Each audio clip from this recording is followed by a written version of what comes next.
How to stop apps running in the background on Android.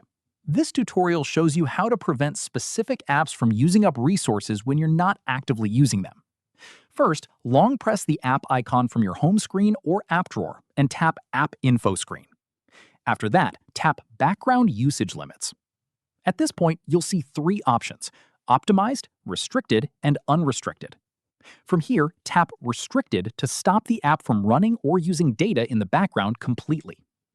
Following this, if you want to go through multiple apps at once instead of doing them one by one, open the Settings app and tap Battery. After that, tap Background Usage Limits from there. From here, tap Sleeping Apps to see which apps are already being limited, or tap Add Apps to manually move additional ones into the sleep list so they stop running in the background automatically. Finally, keep in mind that restricting background activity for apps like messaging or email will delay notifications, since they won't be able to refresh until you open them manually. That's how you stop apps running in the background on Android. If this helped, give it a like, subscribe for more tutorials, and tap the bell so you catch the next one. See you then!